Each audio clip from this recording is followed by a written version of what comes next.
अस्सलाम वालेकुम। बुध का दिन है और सुबह 12 बजे का वक्त। इस वक्त 79,300 पे काफ़ी रेजिस्ट कर रहा है। इंडेक्स हमारा 79,500 की तरफ भी बढ़ा है, लेकिन उसके बाद पोजीशन यह है कि मार्केट अभी फ़िलहाल तो सुस्त रवि का शिकार हो गई है। ऑटो में थोड़ा सा GHNI, GAL वगैरह थोड़ा सा बढ़ा हुआ है। कुछ दी ऑर्गेनिक मीट में अच्छी जान यहाँ पे आज के दिन नज़र आ रही है। साथ जो एंग्रो कॉर्पोरेशन है वो ऊपर है, टेक्नोलॉजी में मूवमेंट है। लेकिन सुहेल साहब, स्टॉक वाइज तो हल्की फुल्की सी शिफ्टिंग नज़र आई है, कल के दिन भी नज़र आई है, लेकिन जो इंडेक्स है उसमें थोड़ी सी रुकावट नज़र आती है। तो क्या कहते हैं, इंडेक्स थम जाएगा, संभल जाएगा, या क्या नज़र आ रहा है? बाजार न हियाँ जा रही है न हुआ जा सक रही है। बाजार जो है वो शिफ्ट करने की कोशिश कर रही है, और कोशिश इसलिए मजबूत दिख नहीं रही क्योंकि जो शिफ्ट जहाँ होना चाह रही है उनके पॉइंट्स कम है, सही है। और जिससे निकलना चाह रही है उसके पॉइंट ज़्यादा हैं। हाँ जी। तो इसलिए ज़रा रस्साकशी वाला किधर मामला से चल निकल रही है और किधर जा रही है? मुझे लग रहा है जो वही इंटरेस्ट रेट के हिसाब से ही मार्केट अब शिफ्ट करेगी अपने आप को, बैंक से, पावर से, और क्या कौन सा सेक्टर है तीसरा, उससे निकल के। फर्टिलाइजर। हाँ, तो फर्टिलाइजर की जो रिसर्च हाउसेस की जो आ रहे हैं जी जी। प्रिडिक्शंस जो आ रही हैं वो टारगेट प्राइसेस और डिविडेंड यील्ड अच्छी नहीं आ रही है। मैं आपको पिछली दफा कह रहा था ना कि अब डिविडेंड की कहानी खत्म हो गई। तो टेक्नोलॉजी एक ऐसा है, ऑटो में तो थोड़ा ऐसा लग रहा है ना, थोड़ा भारी हो गए हैं, लेकिन फिर भी कैपिटल गेन की तो जगह है। हाँ, लेकिन फिर भी एक वॉलेटिलिटी बढ़ी, लेकिन जो जगह नजर आ रही है टेक्नोलॉजी में नजर आ रही है। ये जो बिल्कुल ही जो थले लगा हुआ है ना, ये refinery, oil marketing, oil exploration, chemicals, pharma, steel, हाँ ऑफ कोर्स, और जिस तरह ये तीन सेक्टर को छोड़ के जब शिफ्ट होगा, क्योंकि यहाँ इंटरेस्ट रेट अगर लग रहा है कम है तो इकोनॉमी थोड़ी सी बेहतर होगी। सही है। और फिर कैपेसिटी इनकी बढ़ेंगी, इनकी आगे जो सारा चौक होता है ना इंटरेस्ट रेट की वजह से। अब तो अगर शिफ्ट होना चाह रहे तो प्रॉब्लम है कि एक तो 2 दिन पहले करेक्शन हुई है, उसके बाद मार्केट जो है वो 80,000 आगे बहुत भारी नजर आ रहा है। ये कि सामने अगर शिफ्ट होगी तो वहां पे कैपिटल गेन के चांसेस ज्यादा होंगे, इस वजह से शिफ्टिंग। अब तो कैपिटल गेन ही कहानी है ना, अब तो डिविडेंड वाले शो पूरे हो गए, वो तो डब्बों में चले गए, कोई गोरे के पास चला गया। तो उनके अंदर ही तो इंडेक्स का वेटेज होता है, अगर वहां से निकलेंगे तो इंडेक्स गिरेगा नहीं। यही तो मसला है ना, मैंने आपको बोला ना, यही मसला है। हियाँ जा सक रही है वैसे मार्केट, सही है, हुआ जा सक रही है। इंडेक्स का वेट बहुत है। जैसे अभी देखो ना, अभी मुझे जो ऐसा बोर्ड पे वजाइल लग रहा है कि दी ऑर्गेनिक बीट ब्रेकआउट है, 41 तक जा रहा है। सही। सुई नॉर्दर्न फेक आउट हो गया, नहीं चल सका, लेकिन 74-75 के बाद एंट्री मारनी चाहिए। नीचे डिप पे आपको एटलस बैटरी मिले तो लेना चाहिए। ऑक्टोपस, एवंसियन, गंधारा ऑटोमोबाइल है, गंधारा इंडस्ट्रीज है, HTL है। ये जो दूसरे आइटम है ना सेक्टर में, PSO है, फार्मा में AGP हो गया, फिरोज हो गया, मतलब आप उन मेन बैंकिंग सेक्टर, फर्टिलाइजर में सिर्फ FFBL, क्योंकि वो मर्जर FFBL और FFC का है, और इस वक्त जो उसकी नज़र आ रही है ना FFC की और FFBL की इंटरेस्ट, वो FFBL में ज़्यादा नज़र आ रहा है। सही है, लेकिन उसका मतलब ये नहीं कि डिविडेंड वगैरह का चक्कर है। जो दूसरे तमाम सेक्टर है उसके अंदर अब अट्रैक्शन बढ़ रही है, क्योंकि बहुत वो गिरे हुए हैं, और जो सेक्टर बढ़ चुके थे, बैंक, फर्टिलाइजर और पावर, उनका प्राइस अर्निंग मल्टीपल थोड़ा सा ऊपर जाकर रुक गया है। अब वो फंस गए हैं, वो रुके हुए हैं थोड़े से, 3 दिन से पहले मार पड़ी, अब रुक गए। अच्छा। लेकिन आज भी इन्होंने थोड़ा सा तंग किया है, जैसे आपको में अभी भी सेलिंग बाकी है, पता नहीं क्या हो गया आपको। और यूनिटी, स्टैंडर्ड चार्टर्ड बैंक, कुछ बैंक गिरे हुए भी, लकी थोड़ा। तो कहा जाता था कि साजगर बन जाएगा आपको, वो बनेगा, वो तो बाप मरेगा बैल कटेगा वाला वो चक्कर है ना, कि वो पूरा पहले कहानी होगी तो पूरा होगा ना। अभी तो BYD का स्टार्ट है, होगा इंशाल्लाह, क्यों नहीं होगा। अभी तो नाम रखा गया है।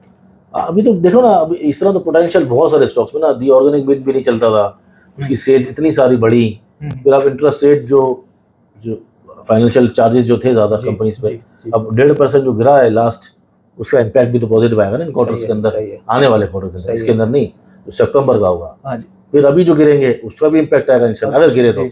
और अगर गिर गए तो टोटल 100 बेसिस पॉइंट भी गिर गए तो 150 बेसिस पॉइंट पहले और 100 बेसिस पॉइंट ये, तो 250 बेसिस का इम्पैक्ट आएगा सितंबर में। तो फॉरवर्ड लुकिंग तो ये सारे स्टॉक्स जो साइड लाइन है दूसरे, तो अच्छे हो गए। तो इंडेक्स आप कह रहे हैं कि इंडिसाइसिव है, बड़े स्टॉक्स के अंदर कुछ सेलिंग एक्सपेक्ट कर रहे हैं, तो करना क्या चाहिए ऐसे में, क्या स्ट्रेटेजी रखें? उम्मीद रखें मार्केट से? नहीं, उम्मीद तो अच्छी रखनी चाहिए, लेकिन थोड़ा सा केयरफुल भी रहना चाहिए, क्योंकि ये मजाक नहीं है। 80,000 इंडेक्स है और ये नहीं संभल रहा अगर, तो इंडेक्स की मार की वजह से आइटम्स में मार आती है, नेचुरल बात है ना। कि और पैनिक ही लोग ज़्यादा होते हैं, आपको पता है कि एक आइटम मार बिकेगी तो बोला यार ये बाजार लाल हो रही है, तो लोग जल्दी बेचना शुरू कर देते हैं। और ऊपर से इंस्टीट्यूशन भी कंटिन्यूसली बेच रहा है बड़े आइटम। आपको नज़र आ रहा है कि इंश्योरेंस सेक्टर हो, म्यूचुअल फंड हो, ये भी अच्छे स्टॉक्स, बड़े बैंक हैं या अदर्स हो, चाहे बैटरीज हो, जहाँ भी स्टॉक बड़ा अच्छा परफॉर्म करता है वहाँ पर सेलिंग आ रही है क्योंकि बहुत नीचे के लिए 40,000 इंडेक्स के, 55,000 इंडेक्स के, या आइटम वाइज बहुत नीचे लिए हैं।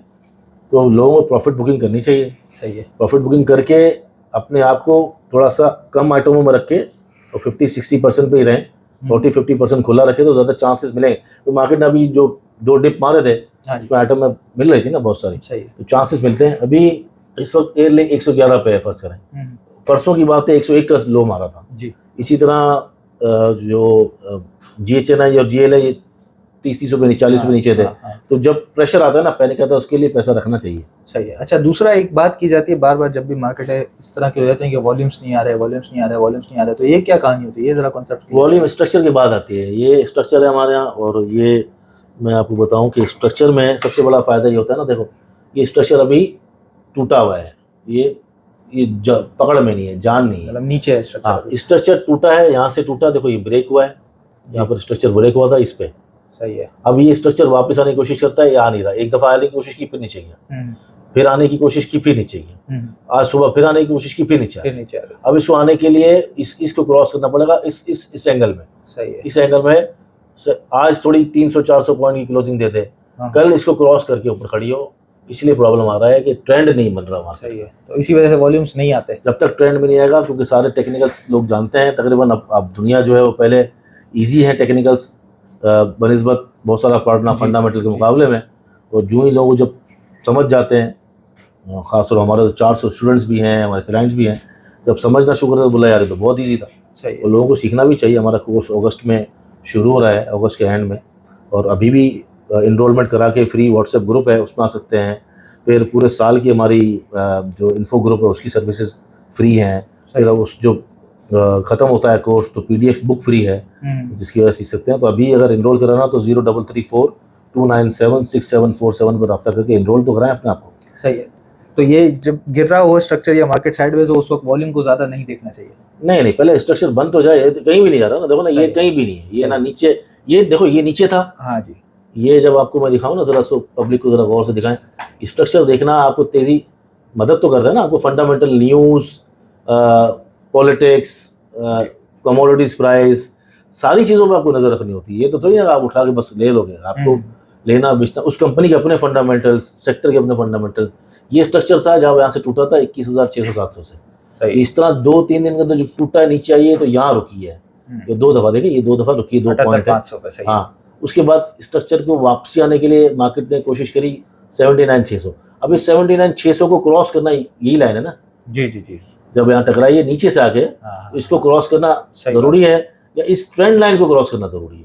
2 चीज़ें जरूरी होती हैं, या तो आप इसके ऊपर खड़े होंगे या इस ट्रेंड लाइन के ऊपर खड़े होंगे। ट्रेंड लाइन के ऊपर खड़ा नहीं हो पा रही ना इसके ऊपर खड़ी होने पा रही। तो जब तक इस ट्रेंड को फॉलो नहीं करती, इस ट्रेंड को, तो यहाँ पर इसके ऊपर क्लोजिंग आएगी। तो अदरवाइज नीचे सपोर्ट लेवल तोड़ती जो डे स्ट्रक्चर का लो है 77.8 वहाँ आएगी। सही है। अच्छा, दूसरा ये है कि ये पिछले दिनों खबर आई थी, उसकी भी कंफर्मेशन आ गई है कि एंग्रो दाऊद हरकुलिस का मर्जर, फिर कल आई थी FFC और FFBL का मर्जर। तो ये मर्जर क्यों हो रहा है और इससे फिर शेयर होल्डर्स पे क्या असर पड़ेगा? कोई असर नहीं पड़ेगा, टैक्स बचाने के लिए फायदा होता है शेयर होल्डर को। तो FFBL का बहुत लोगों ने पूछा कि आप इन्वेस्टमेंट कर लें या क्या करें, उसके टारगेट प्राइसेस वगैरह भी कुछ नजर आए। FFBL के जो मसला है कि जो रेशियो मार्केट में अभी आर्टिकल्स वगैरह आए हैं मैट्रिक्स ग्लोबल के डिफरेंट, उसमें 0.32 के हिसाब से 32 के हिसाब से, ये मैट्रिक्स का अपना कहना है, ये ऑफिशियल राय नहीं है FFC के। मैट्रिक्स का कहना ये है कि अगर 3 पॉइंट बुक वैल्यू, उन्होंने जो भी अपनी कैलकुलेशन लगाई, अगर 0.32 के हिसाब से अगर ये इतनी परसेंटेज के हिसाब से अगर FFC दिए जाते हैं तो FFC का रेट इस वक्त 52 होना चाहिए। FFBL का रेट 52 होना चाहिए, लेकिन क्योंकि अब FFC और बढ़ गया थोड़ा सा, तो ये 50 के ऊपर ही जा रहा है FFBL का रेट उनके हिसाब से। अभी तक वो ऑफिशियल नहीं है। और जो जिस तरह हम देख रहे हैं FFBL के अंदर एक जान है, 40 के लेवल को मजबूत किया हुआ है, और FFC वैसे भी EFD के मुकाबले में अच्छा डिविडेंड यील्ड होगी। ठीक है। तो ये दोनों जो है ना अट्रैक्टिव हैं, FFBL और FFC।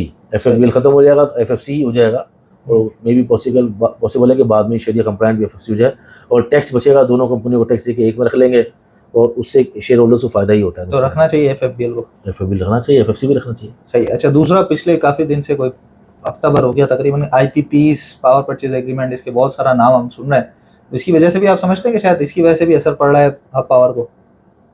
हो सकता है, लेकिन देखो ना, एक चीज़ जब ओवर बॉट हो गई हो, उससे अपनी अर्निंग्स ऊपर जा रही हो, हाँ 2027 के अंदर तो उसका एक्सपायर हो रहा है आपको एग्रीमेंट जी। और उसमें बहुत सारे पावर वाले मसले हैं। अब गंद तो फैली हुई है ना आईपीपीएस के जी अंदर, चाहे भले क्वार्टर बेस पे उनको आईपीपीएस को पेमेंट मिलती हो, लेकिन उसके अंदर जो जो अट्रैक्शन है वो तो डिविडेंड की है सिर्फ, और कुछ तो नहीं है जी। डिविडेंड से पहले बढ़ता है, डिविडेंड के बाद एक्स होता है, खड़ा हो जाता है। तो आपके पास एक ही है, डिफेंसिव स्टॉक की तरह ले रहे हैं, अच्छा डिविडेंड मिलता रहेगा। सही। और अगर ये बीवाईडी का करता है तो ये बहुत बड़ी कंपनी बन जाएगी। सही। लेकिन उसको टाइम लगेगा। मीनवाइल अगर नहीं बढ़ता, फर्ज करें 6 महीने बाद बढ़ता है तो सही, तो मीनवाइल क्या करेंगे? तो ये वो आपने बोला कि बस डिफेंसिव की तरह ही लेके रखना नहीं, तो मीनवाइल तो लोग पैसा घुमाते हैं ना। इंस्टीट्यूशन क्या करती है, अगर इंस्टीट्यूशन को लगता है यार अभी रिजल्ट आएगा, वो अच्छा नहीं आएगा, फिर ये गिरेगा, और फिर जो देख पकेगी बीवाईडी की तो बाद में पकेगी, तो बाद में बढ़ना शुरू होगा। इससे पहले हम पैसा उठा के कहीं और मूव करते हैं, फिर वापस अगर नीचे मिला तो हम लेंगे, और जरा सी भी अगर सेलिंग प्रेशर आए तो ये 140 में मिलेगा जिस तरह उसके हालात हैं। ठीक है। अच्छा, तो दूसरा एक और चीज़, अभी रिफाइनरी का आपने जिक्र किया था कि रिफाइनरी थोड़ा सा बैठा हुआ है, ये वो, तो रिफाइनरीज की खैर कुछ टारगेट प्राइसेस वगैरह भी निकल के आए हैं, है तो बिल्कुल डिस्काउंट रेट पे, लेकिन अपग्रेडेशन के मसले आते हैं। आज भी फिर खबर लगी कि जो टैक्स एग्जम्पशन है उसकी वजह से फिर अपग्रेडेशन का दौर जो है वो बहुत दूर हो चुका है अभी। तो अपग्रेडेशन तो चला ठीक है, लेकिन अटक रिफाइनरी हमने देखा बहुत मजबूत आइटम है, पीएसयू की वजह से पीआरएल में इंटरेस्ट रहता है, तो रिफाइनरीज में कुछ पैसा लगा के छोड़ दें वक्ती तौर पर? रिफाइनरी के अपने ऑपरेशन से वो तो चल ही रहे हैं ना।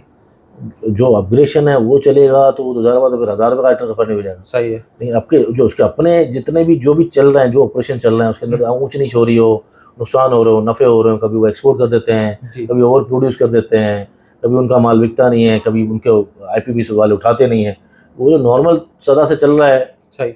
उसको वो जो जिस तरह हमारा आईपीपी चलते हैं या सीमेंट का कारखाने चलते हैं 50% कैपेसिटी पे चलते हैं, या लार्ज स्केल में, तो हमारा पूरा पाकिस्तान तो ऐसे ही चल रहा है ना, बैसाखियों पे, धुआओं पे, दवाओं पे, तो उसके अपने ऑपरेशन तो है ना, इसलिए अंडर कॉस्ट मिल रहा है। ऐसा लग रहा है कि अभी थोड़ा सस्ता मिल रहा है, कुछ ओवरसोल्ड है, तो थोड़ा चांस लेना चाहिए ऐसे शेयर्स के। जैसे कल पीएसओ मिल रहा था 160 के करीब, जैसे नॉर्दर्न मिल रहा था पिछले दिनों में 65 रुपये करीब, तो कुछ चांस, कुछ वैसे मेरा अपना ख्याल तो ये होता है कि 30% आप रुके हुए शेयर्स के अंदर चांस लें, बड़े अरसे से रुके हुए, और 70% जो है ना भागते दौड़ों के अंदर पैसा कमाते रहे। अच्छा, क्लोजिंग क्या आनी चाहिए, क्या बेहतर क्लोजिंग रहेगी मार्केट की? मार्केट अप ट्रेंड में जाने के लिए ना कोई डायरेक्शन नहीं है इस वक्त। अच्छा। बिल्कुल कॉशियस अप्रोच कोई करना नंबर चाहिए, क्लोजिंग के लिए कोई भी नहीं, 50-50 रहना चाहिए। ये मार्केट है, ये थोड़ी कि बाबा नहीं। वैसे आप क्या एक्सपेक्ट कर रहे हैं कि अगर इस नंबर से ऊपर क्लोजिंग आ जाए तो बेहतर रहेगा? वो 79-600 के बाद ही मार्केट में डायरेक्शन आएगी ना ऊपर की, अप ट्रेंड। इस वक्त तो कमजोर है। सही है, इस वक्त मार्केट कमजोर है। सही है। कॉशियस अप्रोच के साथ 50-50 में रहना चाहिए। ये वो थोड़ी बाबा फाल निकालेंगे और बाबा बताएंगे कि भाई 80,000 जा रही है। और ये शॉर्ट ग्राफ पे कमजोरी है, ये जो देख रहे हैं, अगर इनका नुकसान होगा तो इनका नुकसान कोई भरने थोड़ी आएगा। सही है ना इनका प्रॉफिट आएगा तो ये जब उड़ा रहे होंगे तो कोई लेने आएगा, लूटने आएगा। तो इसलिए कॉशियस रहना चाहिए। इंडेक्स की जो हेवी वेटेज है उसके अंदर सेलिंग है। जो इंडेक्स जो आइटम शिफ्ट करना चाह रहे हैं लोग, उनके अंदर इतना वेटेज नहीं है, तो इसलिए आपने बड़ा कॉशियसली, बड़ा स्मार्टली प्ले करना है। ऐसा ना कि आप दफन हो जाएं आइटमों की सेलिंग अगर आए। और अगर नहीं कर सकते तो पीछे हट के बैठे या स्विंग कर लें। स्टॉक सिलेक्शन बहुत तगड़ी होनी चाहिए, और आपके डिसीजन मेकिंग बहुत अच्छे होने चाहिए। 80,000 इंडेक्स है, 10% का कैप है, 3 दिन मार्केट करेक्ट की, कोई स्टॉक अगर 30% कंटिन्यू गिरा ना, तो स्टॉक से गाली देते हुए जाएंगे सिर्फ। हाँ।